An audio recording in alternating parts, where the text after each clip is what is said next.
Gracia y paz, queridos hermanos. Hoy es muy interesante porque podremos ver que el Señor es fiel. Sí, Dios es fiel. En 1 Corintios capítulo 1, versículo 9. Y es muy interesante porque hablando con un amigo, y cuando este amigo viajó para Israel, algunos años atrás, hablando de algunas cosas, me sorprendió profundamente. En el desierto de Judea, donde las colinas parecen de barro, barro seco, y el viento levanta polvo caliente. Allí vio un pastor beduino cuidando de sus ovejas. El sol era fuerte, más de 40 grados, saben aquel calor, ¿verdad? Pero lo que más me impactó no fue el calor, fue la fidelidad del pastor. Todos los días, exactamente en la misma hora, él llevaba a sus ovejas a un pequeño pozo escondido. Sí, estaba entre las rocas. No había señales, ni mapas, ni tampoco había marcas en el camino. Solo fidelidad diaria.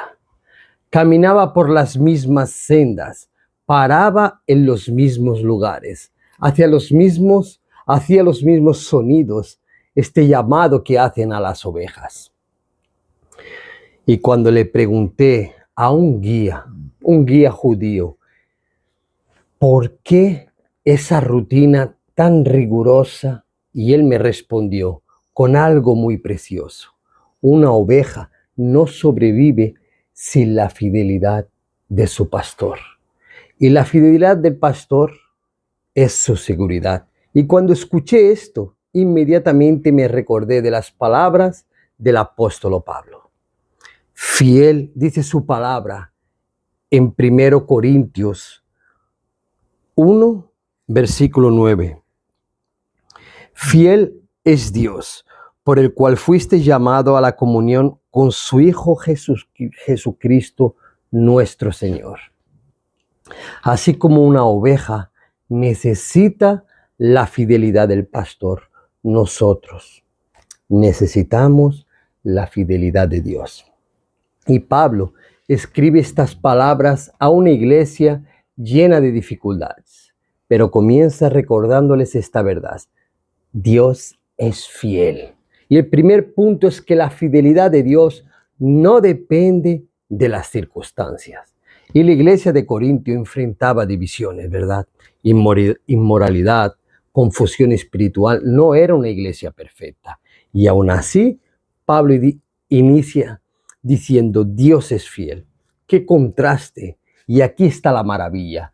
La fidelidad de Dios no depende de cómo estamos nosotros, sino quién es Él.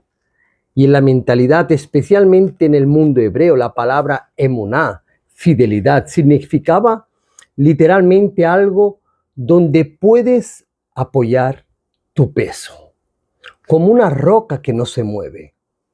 Y los antiguos judíos, cuando viajaban por el desierto, usaban ciertas piedras como almohadas, porque confiaban en que estas piedras, estas rocas, eran estables, seguras y no se moverían durante la noche. Y por eso era símbolo de descanso y seguridad. Qué interesante.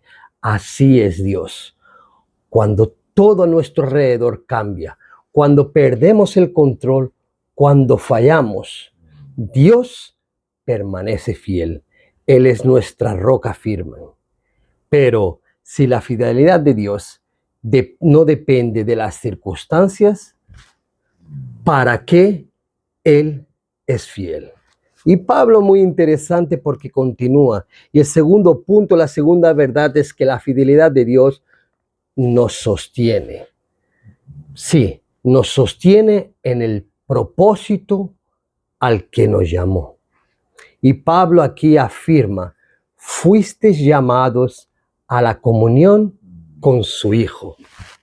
Es decir, Dios es fiel para mantenernos en el camino, en la relación con Cristo y en el propósito para cual Él nos llamó. Y es interesante porque en el Imperio Romano los caminos oficiales estaban marcados con columnas de piedra, ¿sabían? Se llamaba esta palabra estelai. Y estas columnas servían para indicar la dirección correcta. Y si un viajero se perdía, se desviaba, solo necesitaba encontrar la siguiente estela para volver a la ruta. Es interesante, es el marco firme que nos orienta el Señor, nos corrige y nos trae de regreso al camino. ¿Cuántas veces te has desviado? ¿Cuántas veces has pensado en rendirte? ¿Cuántas veces has sentido que no eras digno? Y aún así, hermanos, estamos aquí. La fidelidad de Dios te trajo de vuelta. Y Dios es fiel para guardar tu vida hasta el final. Puedes descansar. No tienes que cargar ese peso de sostener tu propia fe, porque Él te sostiene y me sostiene. Puedes confiar solamente en el Señor. El mundo cambia, las personas cambian, tus emociones también cambian, pero Dios no cambia. Puedes comenzar de nuevo. La fidelidad de Dios siempre abre una puerta. Puedes permanecer en tu llamado. Dios no abandona la obra que comenzó en ti. Que Dios les bendiga a toda la amada iglesia, que ya estaremos pronto para estar con ustedes. Que tengan un final de semana en la presencia